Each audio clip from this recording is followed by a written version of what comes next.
On va aborder le thème des déchets. Je pense que c'est un thème qui va susciter probablement beaucoup de réactions. On l'a intitulé comment les réduire et comment les traiter. Donc je pense que c'est une problématique qui nous touche tous les jours. On doit gérer nos déchets. Qu'est-ce qu'on fait de nos déchets? Mon collègue Philippe Hubert n'a pas pu m'accompagner, mais bon, je vais tenter de le remplacer. Alors, je vais vous donner quelques chiffres. C'est des chiffres de l'ADEME, donc qui valent voilà, ce qu'on veut bien en faire, mais bon, ce sont des chiffres relativement fiables. Nous indiquons ici qu'on a environ 325 millions de tonnes de déchets produits. Donc ça, c'est ce qui a été produit en France en 2015. Donc c'est un chiffre qui est relativement important.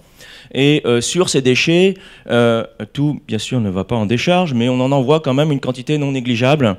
On est presque à 50 millions de tonnes de déchets qui partent dans les centres de stockage. Donc c'est ce qu'on a appelé dans le temps les décharges. Mais aujourd'hui, on en jette une quantité, donc c'est un chiffre de 2014. Sur ces 325 millions, on a 15 millions de tonnes qui partent vers les incinérateurs. Donc les incinérateurs ont été relativement populaires dans les années 80-90 pour réduire le volume de déchets, pour envoyer moins de déchets vers les centres de stockage, mais également pour produire de l'énergie. On a recyclé 18 millions de tonnes de matériaux, d'accord, donc on ne compte pas le bois ni les granulats. Et ça a coûté 17 milliards d'euros. Donc la gestion des déchets, vous le voyez chaque année quand vous payez votre taxe d'habitation, vous avez une taxe déchets qui est associée, d'accord, donc ça vous coûte quelque chose. Et en tant que consommateur, on peut éventuellement participer à la réduction du volume des déchets. Le recyclage a permis d'éviter 20 millions de tonnes de CO2, donc de rejeter dans l'atmosphère. Donc le recyclage a des vertus, d'accord, donc on en reparlera tout à l'heure. Donc ça, c'est des chiffres qui montrent un petit peu, qui plantent le décor. Alors, vous avez probablement entendu parler tous de l'économie circulaire. Donc c'est un grand mot avec beaucoup de choses. Donc dans ce concept d'économie circulaire, on peut l'associer vers, voilà, c'est à mi-chemin entre la situation d'aujourd'hui et le zéro déchet. Donc ça, c'est la version, un concept qui veut qu'on produise moins de déchets. Et au milieu, il y a l'économie circulaire, donc qui fonctionne sur 7 piliers majeurs, dans lequel on va retrouver ici l'offre des acteurs économiques, les consommateurs, donc c'est quelque chose que je n'ai pas vraiment entendu jusqu'à présent, c'est le rôle du consommateur dans le débat, et je pense que c'est quelque chose sur lequel il faut énormément réfléchir. Et derrière, la gestion du déchet. D'accord ? Et dans tout ça, on va retrouver au niveau des acteurs économiques l'extraction, exploitation et achat durable des matières premières qui sont utilisées pour produire différents types de services ou de produits qu'on pourrait acheter dans un magasin. On parle d'éco-conception, hein, quel impact va avoir un équipement sur l'environnement, d'écologie industrielle, d'économie de la fonctionnalité, donc ce sont tous des grands mots qui sont définis ici. Et puis vient ensuite le consommateur, la consommation responsable, l'allongement de la durée de vie, donc par exemple le réemploi, et enfin la partie aval qui est le recyclage matière. Est-ce qu'on pourrait éviter de continuer à creuser dans le sous-sol et non pas réutiliser nos déchets pour générer de nouveaux produits? D'accord. Et la valorisation organique. Donc ça, on en reparlera tout à l'heure. J'espère qu'on aura des bonnes questions là-dessus. Alors, les enjeux.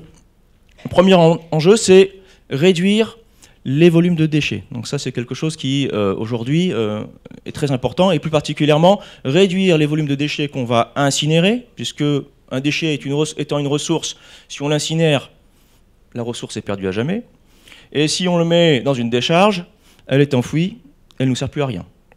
D'accord ? Donc ça, c'est éviter des émissions de gaz à effet de serre. Donc on voit bien ici, hein, ça c'est la pyramide des déchets, avec la zone en rouge qui est la situation à éviter, et puis celle qui est la plus désirable, c'est ne pas produire de déchets. Si vous ne produisez pas de déchets, vous n'avez pas de problème de gestion de déchets. D'accord ? Donc est-ce qu'on peut généraliser cette politique zéro déchet ou s'en approcher, et comment ? Deuxième aspect qui va probablement susciter beaucoup de réactions parmi vous, c'est des situations qu'on voit, alors certes on les voit en France, j'ai eu la chance de voyager au cours de ces dernières années dans plusieurs pays du monde, et il n'est pas rare, par exemple j'ai vu ça en Inde, j'ai vu ça au Liban, d'avoir des plages qui sont totalement souillées par le plastique.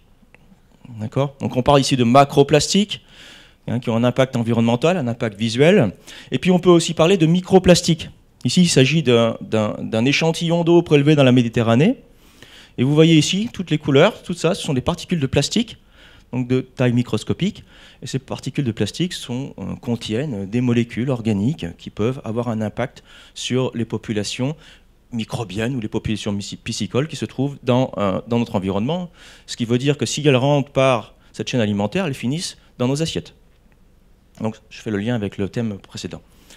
Donc comment réduire les plastiques dans les emballages, par exemple. Et puis, dernier point, si vous parlez de biodéchets, aujourd'hui on produit des quantités extrêmement importantes de déchets parce qu'on a des produits avec des dates de péremption, on ne les mange pas assez vite ou on n'y fait pas attention, on jette. D'accord ? Donc qu'est-ce qu'on peut en faire ? Et puis un autre thème qui est très intéressant, peut-être que certains d'entre vous ont regardé l'émission sur France 5 mardi, sur la gestion des déchets électroniques, donc des déchets d'équipements électriques et électroniques en France. Et on sait qu'environ 60% de nos déchets, donc de nos D3E, aujourd'hui, ne vont pas dans la filière classique du recyclage et finissent dans des pays, en Asie du Sud-Est, en Afrique, où ils génèrent des pollutions monstrueuses. D'accord ? Donc il ne faut bien pas oublier à chaque fois que les déchets, si c'est mal géré, ça va avoir un impact sur la qualité de l'environnement et sur notre santé. D'accord ? Donc on voit bien le lien ici entre ces différents aspects. Alors on parle d'obsolescence programmée, vous avez tous entendu parler de cela, vous avez des téléphones portables que vous changez en moyenne une fois tous les ans et demi. Qu'est-ce que vous en faites ? Probablement vous en avez une dizaine stockées chez vous. Bon, j'exagère un petit peu, mais peut-être que je suis pas loin de la vérité. Qu'est-ce qu'on en fait ? Donc voilà, je voulais lancer le débat là-dessus. Plusieurs pistes. On voit que vous avez pas mal de questions ici, de propositions. Donc je voulais voir s'il y avait des gens qui voulaient rebondir sur ce que j'ai dit. Voilà.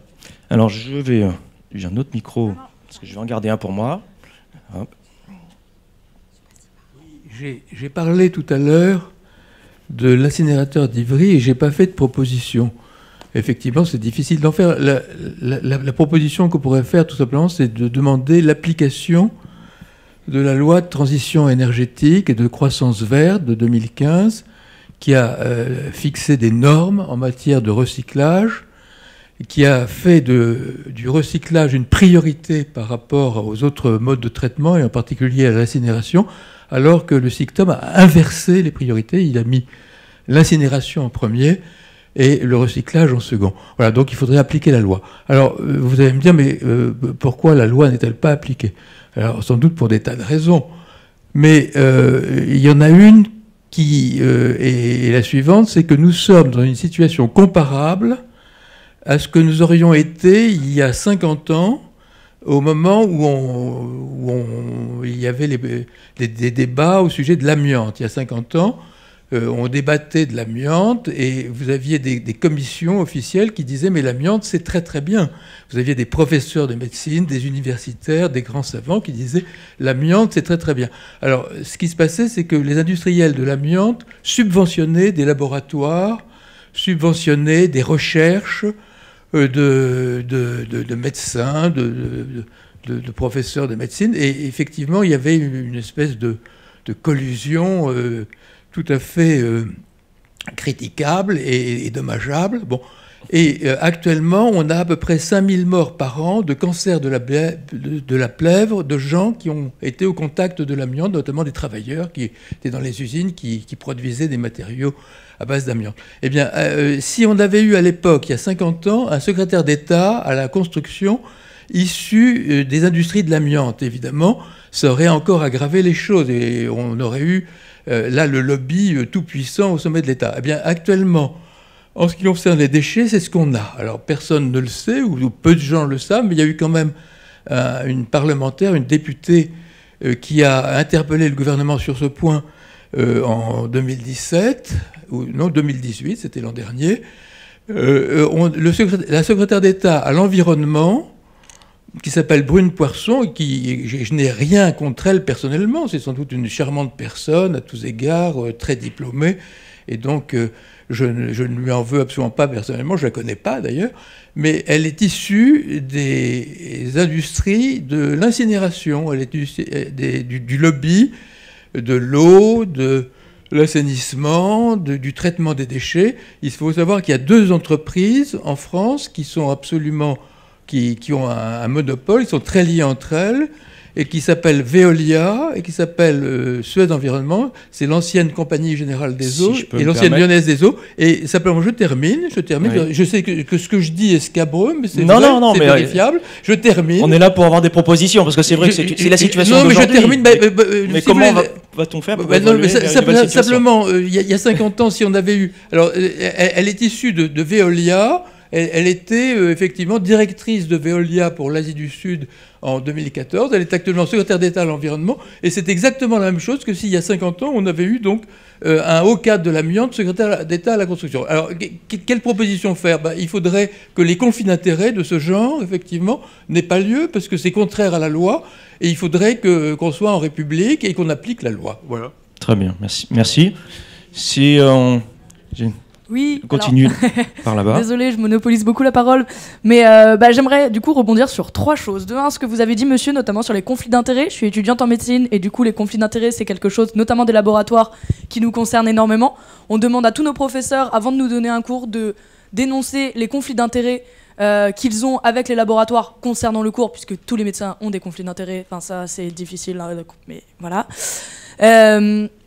Et effectivement, je pense que peut-être pour les politiques, ça serait intéressant, en toute transparence, de savoir d'où viennent ce qu'ont fait les gens avant. Voilà, Macron a été à Rothschild avant, on le sait, mais voilà. Pour revenir sur ce que vous avez dit, monsieur, notamment sur les consommateurs, oui. Effectivement, il y a, je pense, une prévention à mettre en place, enfin pas prévention, même incitation à mettre en place auprès des consommateurs, notamment sur le vrac et sur l'utilisation de contenants, le fait de pouvoir venir faire ses courses avec ses propres affaires, etc. Puisque je ne sais pas si des gens ici ont entendu parler de la Plastic Attack. Donc c'est un mouvement qui est né en Angleterre et qui essaye de faire prendre conscience aux citoyens que en fait on utilise beaucoup trop de plastique dans tous nos emballages. Et bon, c'est un mouvement militant, on n'est peut-être pas obligé d'en arriver là pour inciter les citoyens, mais ce que je veux dire, c'est que j'ai participé à l'une d'entre elles, et en fait beaucoup de personnes ne s'imaginaient même pas que acheter des bananes dans un sachet en plastique, ça posait problème. Et voilà, donc je sais pas. La diapo l'illustre, hein. Si oui, on ne gère pas bien les sacs plastiques, ils finissent dans la mer. Donc, c'est ça, il y a beaucoup de choses. Un sac plastique, en général, on l'utilise 20 minutes et pourtant, il met à peu près 400 ans à se dégrader environ. Donc voilà, il y a un peu une discordance entre tout ce qu'on fait. Et enfin, je voulais aussi en venir en fait sur toute la partie lobby et notamment sur les dépenses de traitement des déchets, puisque vous avez dit, je ne connaissais pas ces chiffres, que c'était 17 milliards d'euros juste pour la France.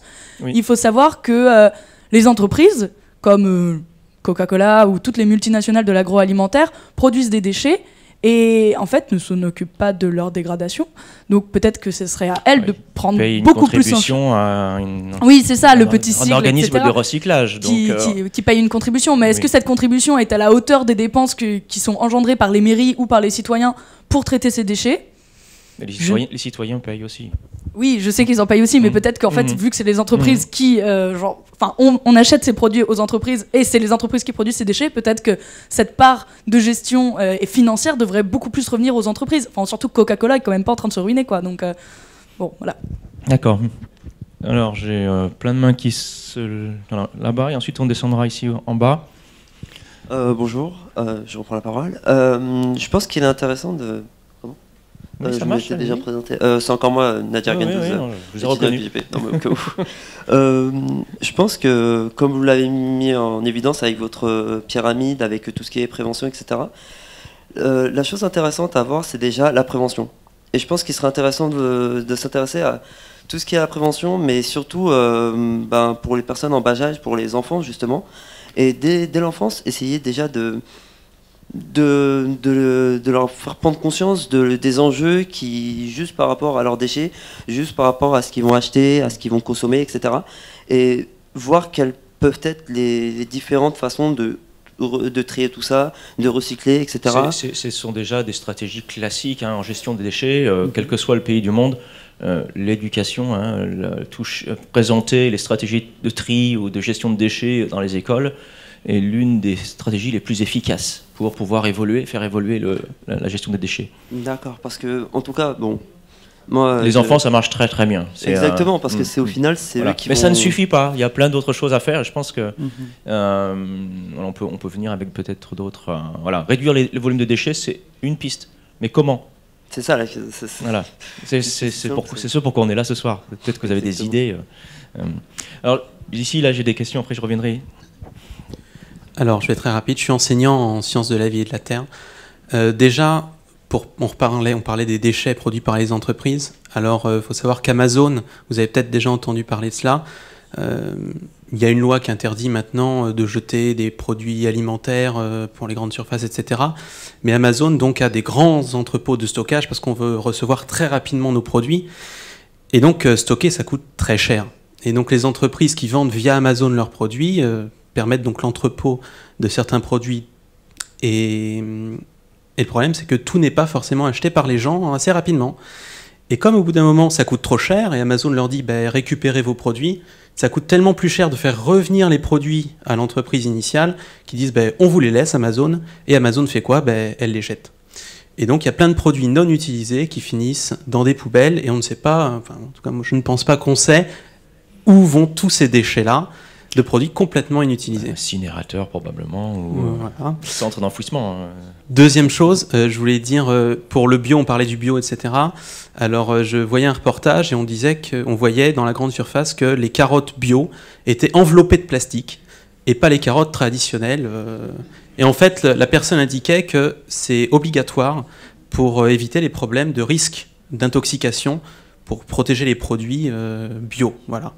Troisième chose, en ce qui concerne la sensibilisation du jeune public au développement durable, puisque je suis enseignant, je le sais, dans le programme de SVT, on en parle à plein de moments d'impact de l'activité humaine sur l'environnement, les déchets, etc. Donc on en parle dans les collèges et lycées en tout cas.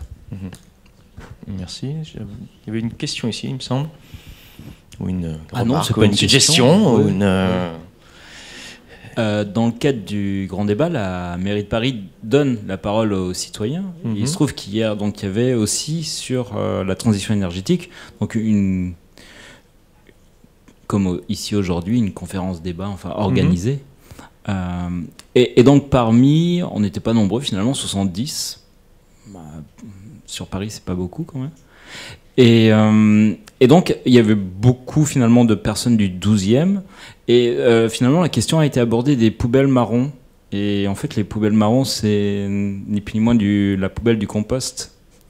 Et en fait, alors, ce qui était intéressant, c'est que d'une part, on voit que l'initiative, en fait, appartient aux copropriétés. C'est donc aux copropriétés à mettre cette poubelle marron en place, ce qui pose aussi des petits problèmes, par exemple les gardiens, où il y a parfois des réticences parce que pour eux c'est pas leur job en fait de s'occuper de ces poubelles. Donc en fait la vie en copropriété est pas facile. Et donc, mais du coup, les citoyens, enfin nous, on s'empare de ce problème et cette poubelle marron est là pour le montrer. Et ce qui est intéressant, c'est que finalement, ces poubelles marrons peuvent aussi, du coup, alimenter, par exemple, le compost peut être utilisé pour tout ce qui est espace vert dans la ville aussi. Mais se pose aussi justement le problème du tri, c'est-à-dire qu'on peut utiliser le compost, par exemple, chez soi, mais dans les espaces verts, on se confronte à un problème finalement de tri, parce que de toxicité aussi. Est-ce que on peut épandre ce compost Qu'est-ce que vous appelez toxicité ? Parce que qu'est-ce qui est toxique dans le compost ? En fait, comment on rentre dans le domaine public ? Si je prends des biodéchets comme ici, ouais, mais j'espère que c'est pas toxique parce que. Oui, mais il se trouve que dans le domaine public, on ne peut pas utiliser pour l'instant les biodéchets des copropriétaires en termes d'engrais dans les lieux publics. pour l'instant, D'accord. pour l'instant, on en est là. D'accord. Voilà, donc ce qui est, enfin, ce qui est dommage en soi. Et d'autre part, je vois, puisque je suis aussi au Crous, enfin, je mange au Crous tous les jours, bah, je vois justement en fait, il n'y a aucun tri qui est fait. Donc, dans la collectivité, là, je parle de la restauration collective, il n'y a aucun tri qui est fait, alors que ces biodéchets, justement, sont importants, parce que beaucoup d'étudiants finissent pas leur assiette, finalement. Et donc, du coup, je pense qu'au niveau de la collectivité, il y aurait de quoi faire aussi en termes de compost. Si on triait déjà bien ces déchets, pas qu'à la maison, mais aussi... Donc, plus de tri. Votre proposition, c'est plus de tri ? Bah, c'est du tri partout, tout le temps. Quoi. Voilà. Pourquoi est-ce que dans la collectivité, du coup, on laisse tomber, puisque c'est le domaine de la collectivité, alors qu'on le fait chez soi ? Ou plus d'éco-citoyens ? Mais c'est qu'en fait, on donne les moyens aussi de faire... Parce que, par exemple, au Crous, effectivement, on peut mettre dans les poubelles... Il y a des poubelles réservées justement pour les plastiques, mais en fin de compte, ils récupèrent tout. Et tout va dans la même poubelle. Donc, en fin de compte, nous, on fait le tri, mais après, les employés ne font plus le tri. Donc, en gros, voilà, il faut que ça fonctionne mieux, tout ça. Et les poubelles marron et les copropriétés, c'est... En tout cas, j'incite à tout le monde, à chaque réunion de copropriété, de mettre ça en place. Les poubelles marron. Merci. Allez-y, je t'en prie. Ça marche. Oui. Alors, deux petites réflexions de contribution en regard avec ce qui est mis là dans la deuxième proposition, là, encourager les personnes et collectivités les plus respectueuses. En fait, une des questions derrière tout ça, le nerf de la guerre, c'est les sous quand même toujours. Donc vous avez évoqué l'ADEME tout à l'heure, en fait, qui finance des opérations comme l'éco-conception, etc. Et pourquoi ne pas essayer d'encourager à la fois les industriels et les consommateurs que nous sommes dans les achats les plus vertueux au travers des emballages. Et pourquoi ne pas essayer d'avoir, par exemple, des TVA à taux réduit sur les produits qui seront les moins emballés. On se faisait la réflexion avec mon épouse tout à l'heure. Il y a quelques temps de ça, on trouvait des dentifrices dans certaines grandes surfaces avec des prix différents sur les dentifrices emballés et les dentifrices non emballés. Donc on allait chercher les dentifrices non emballés. Puis depuis quelques temps, on se dit, on n'en trouve plus ou plus trop. Alors je ne sais pas pourquoi, mais si on passait par une TVA réduite, pourquoi pas ? Ça aiderait tout le monde, finalement. Pourquoi pas, oui. Et deuxième petite réflexion aussi sur les entreprises, mais plutôt que de mettre des grands programmes d'aide sur questions d'emballage et autres questions, l'éco-conception et autres, vers des grandes entreprises qui finalement ont les moyens aussi de le faire, de mettre en place plutôt des aides pour les PME, TPE qui ont des déchets diffus dont ils ne savent pas toujours quoi faire parce que la collectivité derrière ne leur apporte pas les solutions. Et on a des entreprises qui sont très souvent de bonne volonté, des chefs d'entreprise qui sont de bonne volonté, mais qui n'ont pas les solutions techniques et économiques pour pouvoir mieux gérer leurs déchets en quantité diffus. Vous parliez des D3E, mais c'est pas étonnant qu'on en retrouve dans les poubelles. Bien sûr. Parce que la filière derrière, on n'accompagne pas en fait. Ou un comportement de l'entreprise ou du citoyen qui... Tout à fait. Mais je crois que les PME, TPE, en fait, il y a une vraie question qui se pose auprès d'eux parce qu'elles n'ont pas l'information et pas la connaissance des circuits. Voilà. Merci. Merci. Tout à fait en haut, là-bas. Je vois une main qui se lève. Beaucoup de mains qui se lèvent. 5 minutes, ça 5 minutes. Ensuite, Armel, tu feras le débriefing. Bonjour, William. Sur la thématique des déchets, je peux revenir un petit peu à ce qui a été évoqué un peu plus tôt sur justement une meilleure transparence par rapport à notamment la nutritivité de certains aliments. Là, ça pourrait être mis de manière plus évidente sur le packaging des produits si effectivement l'emballage était recyclable ou pas. Et je me suis rendu compte assez récemment en regardant derrière une boîte de café que j'avais achetée qu'il y a ce petit icône pensée au tri qui donne bonne conscience lorsqu'on le voit. Et ensuite j'ai regardé à côté, il y avait marqué que l'opercule, le bouchon et l'emballage étaient à jeter et donc non recyclables. C'est-à-dire que tout mon produit, malgré le fait que je me sois senti bien en voyant penser au tri, tout le corps de l'emballage était effectivement à mettre à la poubelle. Et je pense qu'effectivement, ça pourrait faire partie d'une législation, de mettre ça plus en évidence. Et je pense que vous parliez de responsabilisation du consommateur plus tôt. Parce qu'effectivement, si on met un consommateur devant deux produits et que de manière plus évidente, de la même manière que le packaging de certains produits de tabac, ça pourrait participer un peu mieux à la responsabilisation écologique, le fait d'annoncer clairement si le produit qu'on achète est quelque chose de recyclable ou pas. Merci. Vous m'entendez ? Ok. Oui, moi, je voulais juste dire que je pense que pour la gestion des déchets, le faire à échelle individuelle, c'est bien, mais ça ne changera pas grand-chose. Ce que je propose, c'est d'investir dans tout ce qui est financement participatif de projets. Je vais vous parler de deux projets qui sont assez connus.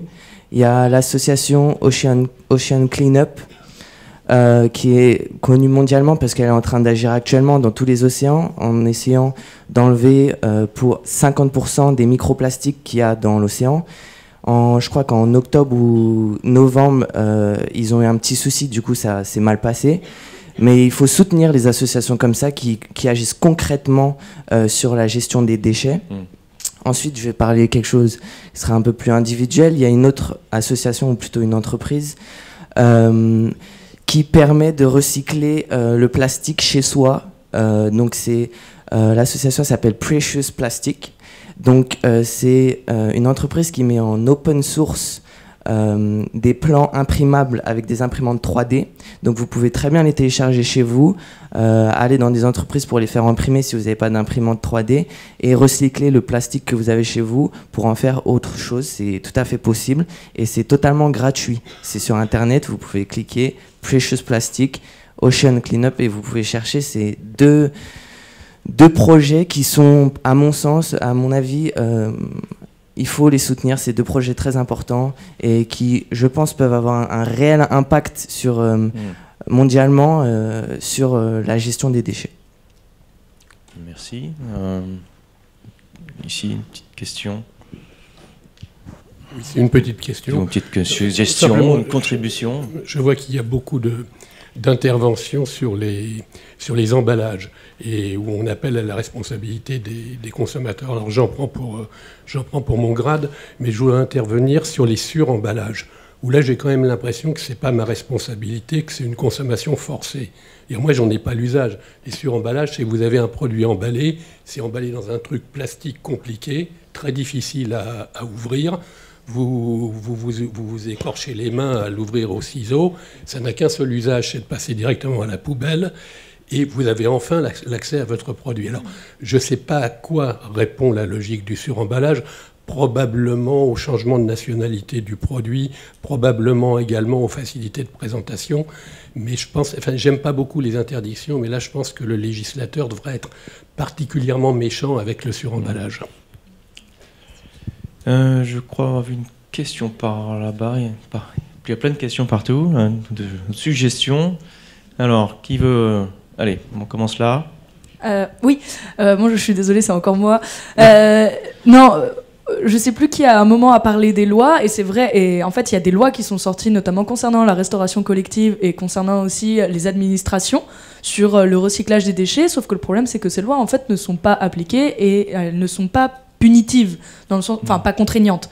C'est-à-dire que ces lois sont mises en place depuis un certain temps, c'est récent, hein, c'est il y a 5 ans pour la collectivité et pour la restauration, mais c'est assez difficile en fait d'inciter les établissements. Moi, je milite beaucoup pour que Paris Diderot mette en place ce type de recyclage, le recyclage 5 flux, enfin la collecte des déchets 5 flux. Mais le problème, c'est que ça coûte énormément d'argent et que les établissements ne récupèrent aucun intérêt véritable, si ce n'est qu'effectivement c'est une obligation quand même. Le fameux décret 5 flux voilà, c'est une obligation. Doit être mis en place dans toute entreprise ou administration. Donc, voilà, c'est ça. Mais après, il y a pas de punition derrière, quoi. Donc si c'est pas mis en place, c'est pas mis en place. Et c'est peut-être ça en fait ce qui manque. On donne pas la carotte, mais on donne pas le bâton non plus. Donc au final, ça reste un peu statique. Et vous voulez un État plus répressif alors? Non, pas forcément plus répressif. Non, j'ai dit on donne pas la carotte et on donne pas le bâton. Il faut donner un des deux. Après, peut-être que ça serait bien de donner une carotte. Voilà. Bonjour. Oui. Je pense que la question du tri, effectivement, je ne me suis pas présenté, Hugo, étudiant à Paris Diderot. Oui. Je pense que la question du tri, c'est très important pour permettre aux différentes filières de bien gérer les déchets. Ensuite, la question du recyclage, qu'est-ce que ça veut dire exactement recyclage si on recycle une fois, 2 fois, 3 fois? De toute façon, si c'est un nombre fini, ça va terminer en tant que déchet quelque part. Ça va être incinéré, ça va être enfoui, etc.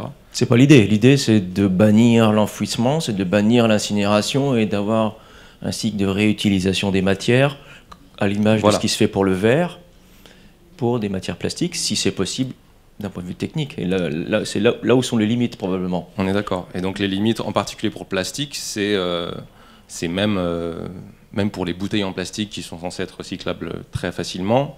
Au final, je pense que c'est entre 2 et 5% de ces bouteilles qui sont ad vitam aeternam dans ce cycle. Tout le reste, il se termine en pulls, en autres produits qui seront, eux, jetés. Tout à fait. Donc, il me semble que c'est aussi important d'informer les gens sur ce que veut dire recyclable. Parce que c'est très bien de trier, c'est très bien de se sentir bien de trier les déchets. De bien trier. De bien trier, exactement. Ce qui n'est pas le cas. Aujourd'hui, quand on collecte des déchets triés, on peut monter dans certaines villes, dans certaines régions, jusqu'à 25% de ce qu'on appelle des refus de tri. Et les refus de tri, ils vont où? En incinérateur. Donc c'est aussi, encore une fois, que j'ai insisté tout à l'heure sur le rôle du citoyen. Ça, je pense que ça commence par là. Et c'est un geste très très simple. Oui, je suis d'accord, mais il ne faut pas faire croire aux gens que c'est le geste, c'est l'alpha et l'oméga. Voilà. Non, bien sûr, c'est une somme d'actions et d'initiatives, je pense. Ça va être la dernière question. Alors, dernière suggestion. Allez, là-bas. Alors, le micro. Rendez le micro, s'il vous plaît. Merci, Karine. De toute façon, si je veux faire réparer mon ordinateur ou si je veux le réparer moi-même, c'est des fois très difficile de trouver des pièces. Comme même pour un aspirateur, si je veux juste changer les charbons, parce qu'il faut juste changer les charbons, c'est la croix et la bannière. Donc, c'est surtout plus difficile pour l'aspirateur que pour l'ordinateur, je pense. Mais parfois, ça coûte parfois même plus cher de le faire réparer, ou si je veux acheter juste les pièces et le réparer, que d'en acheter à nouveau, comme les cartouches d'imprimante. Je peux malheureusement des fois avoir une promo et acheter une imprimante complète avec des cartouches et balancer l'ancienne, quoi. En fait, il y a des choses assez proches sur les véhicules hors d'usage, donc vos voitures. Donc aujourd'hui, il y a une loi qui oblige les assureurs et les réparateurs à proposer des pièces de réemploi, c'est-à-dire des voitures qui sont accidentées, sur lesquelles on a récupéré des pièces, pour réparer une voiture qui est réparable. Donc aujourd'hui, il y a des initiatives qui existent pour les véhicules, pour les voitures. Il me semble que je n'aurais pas le droit de changer le moteur de mon véhicule si je pouvais le faire changer pour un moteur électrique, parce que véhicule appartient... Non, on est d'accord, vous n'allez pas changer... La carcasse, elle est parfaite. Oui, mais vous pouvez changer des disques, vous pouvez changer... Oui, mais pourquoi je devrais jeter un véhicule en parfait état pour juste la carrosserie et tout balancer juste pour une question de moteur? Non, après c'est une histoire de coût. De coût, mais de droit aussi. Enfin, si c'est une Peugeot, le Peugeot n'acceptera pas que je roule avec une voiture Peugeot, mais avec un moteur différent. Oui, mais c'est pas possible, vous allez réutiliser les pièces du même constructeur. Non. Voilà. Non, mais on peut faire des adaptations, mais la loi ne le permet pas non plus. D'accord. Bon, je crois qu'il est temps de clore. Oui, merci beaucoup à tous et puis bravo pour cela. Et vous allez avoir un petit débriefing par ma collègue Armelle Baeza, qui est professeure de biologie et toxicologie dans cette université. C'est un travail difficile que je t'ai demandé de faire. Et de toute façon, on va reprendre tout cela, puisque ça a été filmé, enregistré, et on va vous renvoyer un compte-rendu que vous pourrez commenter. Je ne sais pas exactement quand, parce qu'il faut avoir le temps de le faire, mais on le fera. Et de toute façon, ça va remonter également sur le site du Grand Débat et au ministère, comme on l'a dit. Bon, je vais essayer de faire quelque chose d'assez synthétique. Je ne vais pas reprendre toutes vos interventions. Donc, sur le premier sujet, finalement, ça a beaucoup tourné autour de la mobilité, puisque sur le premier sujet, il y avait aussi les aspects pollution sonore qui ont été peu abordés, mais en travaillant sur la mobilité, la restriction, finalement, de la circulation automobile, c'est une façon de réduire cette pollution sonore. Il n'y avait pas eu non plus de propositions sur le volet de l'agriculture urbaine, donc on était surtout sur l'aspect mobilité. Donc il y a eu une première proposition qui était de dire que finalement il faudrait peut-être passer par l'échelle de l'entreprise, que ce soit elle finalement qui soit en mesure de proposer au travers de primes, d'organiser, donc de favoriser les déplacements à vélo, ou voire d'organiser des trajets concertés entre son personnel. Il y a eu aussi donc des propositions d'améliorer la gouvernance à l'échelle de la métropole, puisqu'on se rend compte que finalement il y a pas mal d'incohérence dans ce qui est mis en place, et donc d'avoir des réflexions aussi multimodales, puisqu'on se rend compte dans ce qui se développe au niveau du Grand Paris, qu'on n'a pas forcément pensé, semble-t-il, à tout ce qui pouvait être fait au niveau de chaque gare, et puis de pouvoir y associer peut-être au niveau de ces pôles qui soient multimodales, le télétravail dont on a parlé également, pour pouvoir réduire les déplacements. Que chacun ait sa place, finalement, aussi bien le vélo ou les autres modes type trottinette dont on parle beaucoup et qui pose problème, et le piéton, qui doit également avoir sa place. Donc un aménagement qui soit sécurisé, de manière à inciter les gens à pouvoir se déplacer. Donc, et au-delà de ça, pour le trottoir, pour le piéton, son déplacement, mais également de pouvoir avoir, on a entendu parler de bancs, de toilettes, de rendre finalement la ville plus agréable. Je pense avoir résumé un petit peu les notes que j'avais prises. Il y a eu beaucoup de choses sur les parkings, mais je crois que c'était aussi dans le volet un petit peu aménagement cohérent au sein de la ville. Pour le volet alimentation, donc il y a eu pas mal de choses sur les aspects Nutri-Score, Toxi-Score, avec le questionnement donc savoir qui pourrait être derrière l'établissement de ces scores, quelle confiance leur accorder.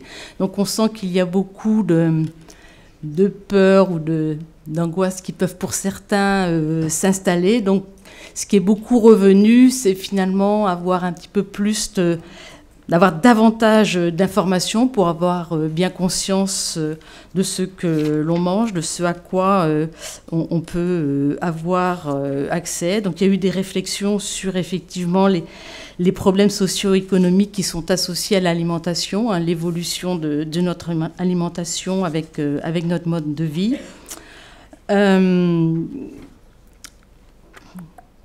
Oui, un autre volet aussi qui était important, c'était de revenir finalement sur des modes d'agriculture tels qu'ils existaient par le passé, donc avoir accès à des graines qui pour le moment, donc pour certaines d'entre elles, sont réservées à certaines multinationales, aller vers des modes de culture, associer culture-élevage, et avec l'idée bien évidemment de ne pas forcément revenir aux situations antérieures, mais de tirer profit des avancées technologiques pour finalement réenvisager ces approches et donc aller vers une agriculture qui soit plus respectueuse, aller vers une diminution de la consommation de viande pour aussi libérer des surfaces agricoles, voire justement pour disposer aussi de ces terres agricoles, de revoir un petit peu la régulation de ces terres si on veut aller vers des circuits courts et pouvoir donc disposer de terrains en zone urbaine, périurbaine, qui ont tendance à être captés par l'immobilier.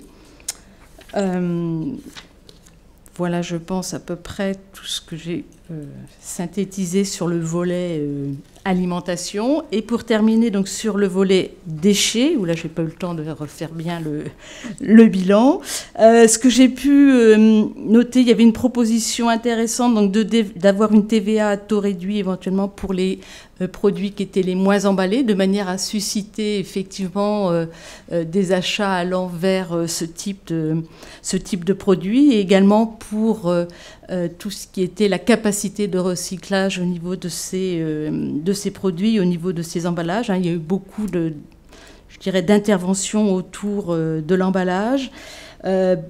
Plusieurs interventions également sur le fait qu'il y ait une responsabilisation écologique, et notamment en informant davantage, donc même si on nous a dit que c'était déjà fait, mais qu'il y ait davantage de participation, d'information au niveau des enfants, qui sont un bon vecteur justement pour faire rentrer dans les familles ces gestions, cette vision écologique. Il y a eu aussi des propositions que ça ne se limite pas finalement à des positionnements individuels, mais aller vers des financements participatifs, puisqu'il y a un certain nombre d'associations qui essayent de mettre en place des actions, et donc soutenir finalement ces financements, ces associations dans leurs actions. Il y a eu pas mal de choses donc aussi sur le compost, peut-être la difficulté de mettre en place ce compostage au niveau des villes, et de savoir effectivement peut-être les modalités de mise en place de ce compost et de son utilisation après dans l'espace public. Et puis, peut-être pour terminer, tout ce qui concerne l'application des lois, parce qu'il y a déjà un certain nombre de lois qui existent, mais qui ne sont pas forcément appliquées. Donc, il y avait la problématique des incinérateurs, et puis la problématique aussi de tout ce qui est restauration collective, ou bien les établissements... Il y avait l'exemple de l'université où finalement, toutes ces lois ne sont pas appliquées parce qu'il n'y a pas de